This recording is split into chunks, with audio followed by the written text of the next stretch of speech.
ইতিমধ্যে সভাপতি ডাঙৰীয়াই সকলো বিষয় আমাৰ দলটিৰ সামৰি আপোনালোকৰ ওচৰত বক্তব্য ৰাখিছে। আমাৰ মূল উদ্দেশ্যই হৈছে অসমৰ খিলঞ্জীয়া লোকৰ স্বাৰ্থত অসম গণ পৰিষদে সদায় কাম কৰি গৈছে আপোচবিহীনভাৱে। আজিও তেনে এক সংকল্পৰে আমি 2025 চনটো আদৰিব বিচাৰিছোঁ। গাঁৱে গাঁৱে চহৰে নগৰে অগপ আৰু আমি মাতৃভাষা বৰ্ষ হিচাপে এইটো লৈছোঁ যে অহা বৰ্ষটোত ইয়াত জাতি জনগোষ্ঠী সকলোৰে মাতৃভাষাৰ বিকাশৰ বাবে অসম গণ পৰিষদ দলে কাম কৰি যাব। আৰু আমাৰ মূল আত্মাস্বৰূপ অসম চুক্তি, এই অসম চুক্তিত আমি আখৰে আখৰে ৰূপায়ণ কৰাৰ যি প্ৰতিশ্ৰুতি আছিল, সেই প্ৰতিশ্ৰুতিৰ ক্ষেত্ৰত আজি মুখ্যমন্ত্ৰী ডাঙৰীয়াৰ নেতৃত্বত এই চৰকাৰখনে আৰু আমাৰ দলৰ সভাপতি তথা অসম চুক্তি বিভাগৰ মন্ত্ৰী অতুল বৰা ডাঙৰীয়াৰ তৎপৰতাৰে বহুখিনি আমি আগবাঢ়ি গৈছোঁ। আমি আশা কৰিছোঁ এই অসম চুক্তিৰ এটা কাৰ্যকৰী ৰূপ আমি এই 25 বৰ্ষত দেখিবলৈ পাম। মূল এই কথাকেইটাৰে নতুন 2025 চনটোক অসম গণ পৰিষদ দলে আমাৰ দলৰ সদস্য আৰু অসমবাসী ৰাইজৰ সহযোগিতা আৰু আপোনালোক সকলো সাংবাদিক বন্ধুসকলৰ সহযোগিতাৰে আমি আগবাঢ়িবলৈ বিচাৰিম। সকলোলৈকে আমাৰ আন্তৰিক শুভকামনা জ্ঞাপন কৰিছোঁ। ধন্যবাদ। কিবা সুধিবলগীয়া আছে যদি সুধিব পাৰে।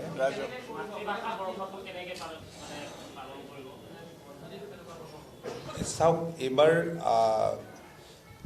ভাৰত চৰকাৰে মাননীয় প্ৰধানমন্ত্ৰীৰ অধ্যক্ষতাত যি কেবিনেট বৈঠক হৈছিল, কেবিনেট বৈঠকতে অসমীয়া ভাষাত ধ্ৰুপদী ভাষাৰ মৰ্যাদা প্ৰদান কৰিলে। তাত আমি অত্যন্ত আনন্দিত হৈছোঁ। কিন্তু আমাৰ ৰাজ্যখনত অসমীয়া ভাষীৰ লগতে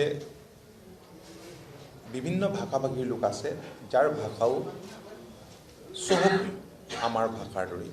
গতিকে আমি মাতৃভাষা বুলি কওঁতে, কাৰণ আমাৰ দলটো এটা সাৰ্বজনীন দল, ইয়াত বিভিন্ন জাতি জনগোষ্ঠীৰ লোক আছে, ধৰ্মাৱলম্বী লোক আছে আৰু বিভিন্ন জাতি জনগোষ্ঠীৰ ভাষিক লোকো আছে আৰু ৰাজ্যখনততো আছেই। গতিকে সামগ্ৰিকভাৱে আমি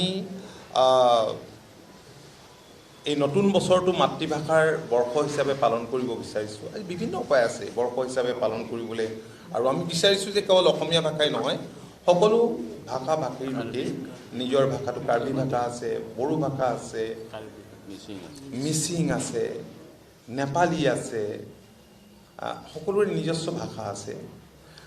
গতিকে সকলোৱে এই বৰ্ষটো মাতৃভাষা বৰ্ষ হিচাপে পালন কৰক আৰু এই ভাষাটোৰ শ্ৰীবৃদ্ধিৰ কাৰণে, এই ভাষাটো আৰু সমৃদ্ধিশালী কৰিবলৈ নিজৰ নিজৰ ভাষা প্ৰত্যেকেই ব্যৱস্থা লওক। আৰু কিবা সুধিব?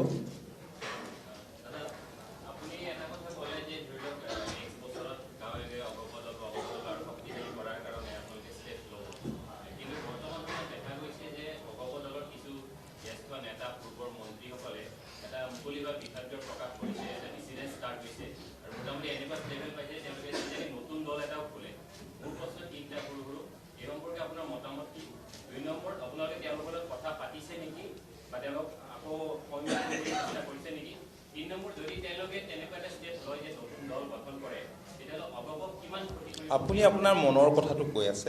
আমাৰ কোনো দলীয় সতীৰ্থৰ মনৰ কথা আপুনি কোৱা নাই। আমাৰ দলটো we are all one, United, আৰু দলত কোনো বিসম্বাদ নাই, মই দৃঢ়তাৰে কওঁ। কিন্তু স্বাভাৱিকতে মতানৈক্য থাকিব বিভিন্ন ইছ্যুত, বিভিন্ন ধৰণৰ কথা বতৰাত। কিন্তু মই ভাবোঁ যে আমাৰ ৰাজ্যখনত অসম গণ পৰিষদেই একমাত্ৰ ৰাজনৈতিক দল যি শৃংখলাবদ্ধ দল, আৰু ইয়াত কোনো বিসম্বাদ নাই। আৰু দলে সদায় দলীয় শৃংখলা অটুট ৰখাৰ ক্ষেত্ৰত গুৰুত্ব দি আহিছে। আৰু মই সভাপতি হিচাপে আমাৰ দলৰ সংবিধান মতে যেনেধৰণে আগবাঢ়িব লাগে তেনেধৰণে আগবাঢ়ি গৈ আছোঁ।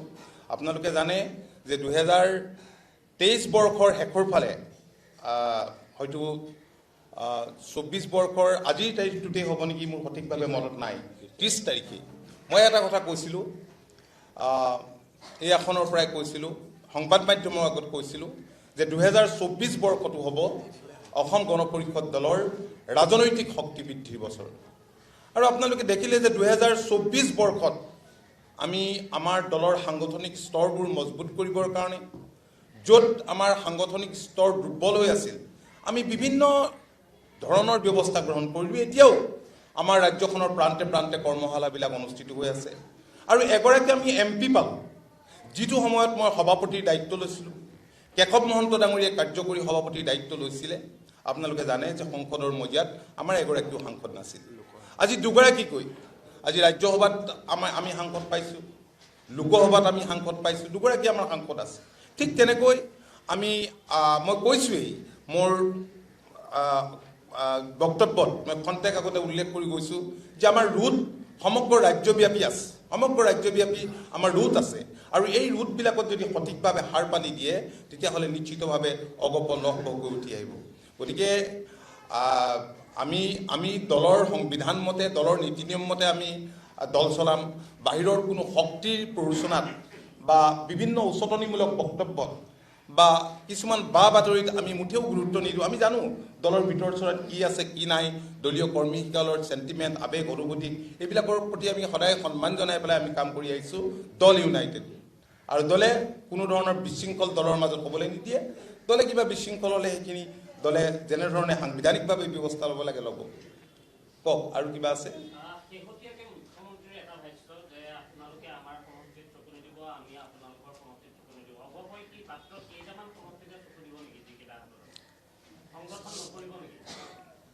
নাই, তেনেকুৱা আপুনি চাওক, এটা কথাৰ আপুনি বিভিন্ন ধৰণে তাৰ অৰ্থ উলিয়াব পাৰে। ইণ্টাৰপ্ৰেট আপুনি বেলেগ বেলেগ ধৰণে কৰে। আপুনি যি দৃষ্টিভংগীয়ে চায়, এতিয়া খন্তেক আগতে সাংবাদিক বন্ধুজনে যি দৃষ্টিভংগীয়ে চাইছে, মইতো সেই দৃষ্টিভংগীয়ে চোৱা নাই। কাৰণ মই জানো যে দলৰ মজিয়াত সেই ব্যক্তিসকলে কি ধৰণে কৈছে, তেওঁলোকৰ অপিনিয়নটো কি। আজি খন্তেক কিছুদিন আগতে আমাৰ ধৰক এখন তেনেধৰণৰ সভা হৈ গৈছে, বিষয়ববীয়া সভা, তাত তেওঁলোকৰ অপিনিয়নবিলাক লোৱা হৈছে। গতিকে দলৰ নীতি আৰু শৃংখলাৰ ক্ষেত্ৰত মই সভাপতি থকালৈকে কোনো কাৰণত আপোচ নকৰোঁ। আপোনালোকে এই কথাটো সদায় মনত ৰাখিব। দল শৃংখলাবদ্ধভাৱে চলিব। গতিকে ইয়াত কোনো হোৱা নাই। আৰু দ্বিতীয় কথা হ'ল যে মাননীয় মুখ্যমন্ত্ৰীৰ বক্তব্যক আপুনি যিধৰণে ইণ্টাৰপ্ৰেট কৰিছে, আমি তেনেধৰণে কৰা নাই। কাৰণ মুখ্যমন্ত্ৰী হিচাপে যোৱা দিনবিলাকত তেখেতে কেওটা ৰাজনৈতিক দলক লগত লৈ যিধৰণে আগবাঢ়ি গৈছে, পূৰ্বতে কোনেও এনেধৰণে আগবঢ়া নাছিল। গতিকে কিবা থাকিলে আমি সেইখিনি কথা আমি আলাপ আলোচনাৰ মাজেৰে আমি ঠিক কৰিম। কাৰণ মই চাওক, আপুনি বিধানসভাৰ কথা কৈ আছে, মইতো 2025 চনৰ কথাহে কৈছোঁ। 2025 চনৰ কথা 2024ত কৈছিলোঁ।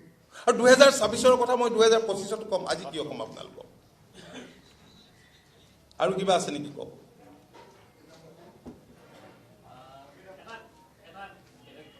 হয়,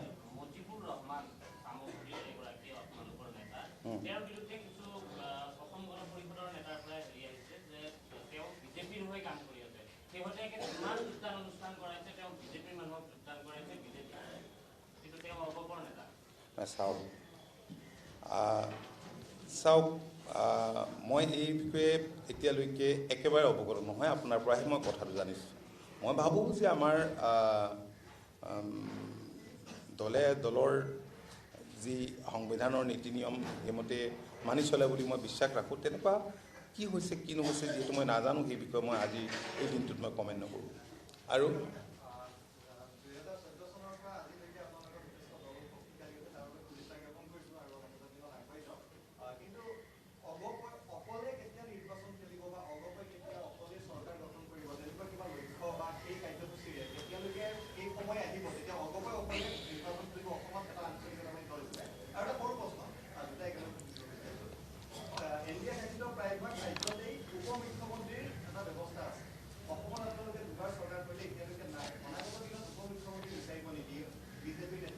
মই কৈছোঁ নহয়, 26ৰ কথা আজিৰ দিনটোত নকওঁ। 26ৰ কথা আজিৰ দিনটোত নকওঁ, 25ৰ শেষৰ ফালে ক'ম কি ক'বলগীয়া আছে। আজিৰ দিনটোত একো নকওঁ। আৰু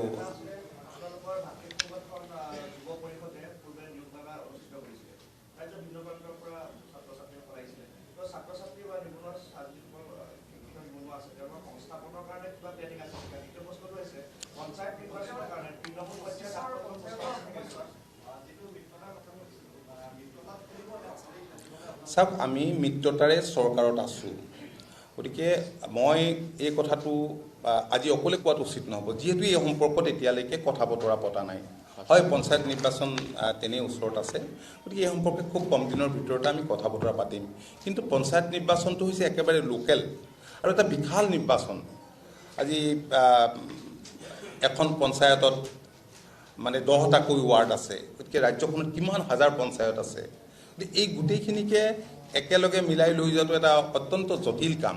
আৰু আপোনালোকে জানেই যে এইবাৰ পঞ্চায়ত নিৰ্বাচনত চিম্বল নাথাকে, কোনো দলীয় চিম্বল যিহেতু নাথাকে, গতিকে আমি বিচাৰিছোঁ যে পঞ্চায়তলৈ এনেবোৰ ব্যক্তি আহক যিবিলাক যোৱা দিনবিলাকত হয়তো দলীয় ৰাজনীতিৰ লগতো জড়িত নাই, বিভিন্ন ফিল্ডত তেওঁলোকে কাম কৰি আছে আৰু তেওঁলোকে কৰা কাম কাজবোৰে স্বাভাৱিকতে জনসাধাৰণক উপকৃতও কৰিছে। গতিকে আমি সকলোৱে গুৰুত্ব দিব লাগে, মই ভাবোঁ সকলো ৰাজনৈতিক দলে আমিও দিম, যাতে তেনেধৰণৰ নন পলিটিকেল মানুহ, যিবিলাক কমিটেড মানুহ, সেইবিলাকক আমি লগত আনি পেলাই কি ধৰণেৰে আমি গান্ধীজীৰ যি সপোন আছিল, পঞ্চায়ত ৰাজ ব্যৱস্থাক লৈ গান্ধীজীয়ে যি সপোন দেখিছিল, সেই সপোনক যাতে আমি বাস্তৱায়িত কৰিব পাৰোঁ। আমি খুব এই পঞ্চায়ত নিৰ্বাচনটো পলিটিকেল হোৱাটোৰ কথা আমি ভবা নাই। পলিটিক্স কৰিব লাগে আমি এমপিত কৰিম, পলিটিক্স কৰিব লাগে আমি বিধানসভাৰ মজিয়াত কৰিম, কিন্তু মই ভাল মানুহ বিচাৰিছোঁ। মানে ভাল মানুহ মানে ৰাজনীতিত যে বেয়া মানুহ আছে এনেকৈ কথা নকওঁ, কিন্তু এনে কিছুমান ব্যক্তি আছে যিবিলাকে অৰাজনৈতিক মঞ্চৰ পৰাই বা অৰাজনৈতিকভাৱে থাকিও সমাজলৈ অশেষ বৰঙণি আগবঢ়াই আহিছে। তেনে আপোনালোকৰ মাজতো, সংবাদ মাধ্যমৰ মাজতো বহু সাংবাদিক বন্ধুক মই বিভিন্ন সময়ত লগ পাওঁ, আপোনালোকেও উঠিব পাৰে। আৰু কিবা আছে? নিয়োগ মেলাৰ কথাটো সুধিছে যে আমি এই বছৰটোত আমাৰ যিকেইটা ভাতৃ সংগঠন আছে, অসম যুৱ পৰিষদ, অসম ছাত্ৰ পৰিষদ, অসম কৃষক পৰিষদ, অসম মহিলা পৰিষদ, আমাৰ এই ভাতৃ ভগ্নী সংগঠন কেইটাক আমি বছৰজোৰা তেওঁলোকৰ কৰ্মসূচী কি হ'ব সেইখিনি আমি দিবলৈ দিছিলোঁ। তাত যুৱ পৰিষদে অনেকটা তেনেধৰণৰ পৰামৰ্শ দিছে। ঠিক ছাত্ৰ পৰিষদ আছে, ছাত্ৰ পৰিষদে তেওঁলোকে IS কোচিঙৰ ব্যৱস্থা ইতিমধ্যে আৰম্ভ কৰিছে। গতিকে যুৱ পৰিষদে যি উদ্যোগ লৈছিল, মই তেওঁলোকক ধন্যবাদ আৰু কৃতজ্ঞতা জনাইছোঁ। আৰু ইয়াৰ ধাৰাবাহিকতা তেওঁলোকে অক্ষুণ্ণ ৰাখিবৰ কাৰণে এইবাৰো তেনে পৰিকল্পনা তেওঁলোকে কৰিছে। ইয়াতকৈ ভাল পৰিকল্পনা তেওঁলোকৰ আছে।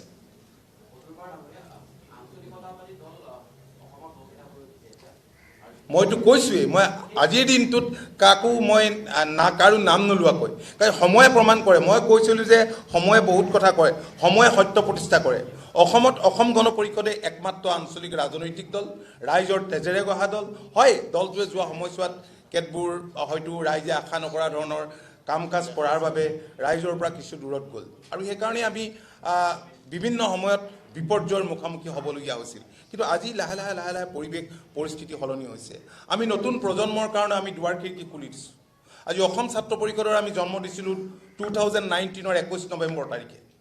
তাৰ পিছত এইকেইটা বছৰতে আপোনালোকে দেখিছে যে অন্যান্য ছাত্ৰ সংগঠনৰ কাৰণে অসম ছাত্ৰ পৰিষদ এতিয়া প্ৰত্যাহ্বান হৈছে।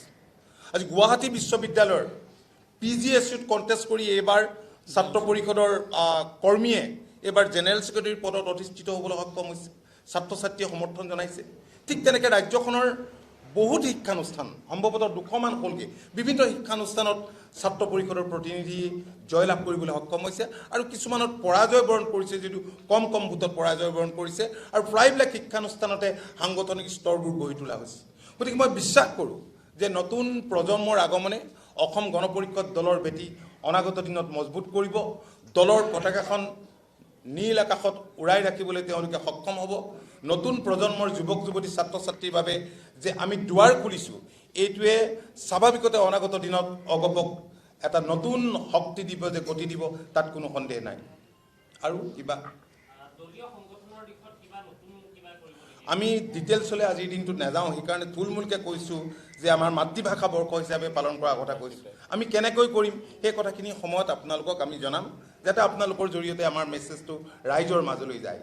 আৰু ইয়াৰ উপৰিও আমি যে কৈছোঁ গাঁৱে গাঁৱে অগপ চহৰে নগৰে অগপ তাৰো আমাৰ কৰ্মসূচী থাকিব গতিকে সেই কৰ্মসূচীবিলাক আমি সময়ে সময়ে আপোনালোকক অৱগত কৰিম যাতে আপোনালোকৰ জৰিয়তে আমি এই গোটেই কথাখিনি ৰাইজৰ মাজলৈ লৈ যাব পাৰোঁ যিকোনো খবৰৰ বাবে যোগাযোগ কৰক 7099017330 লগতে 7099017110 নম্বৰত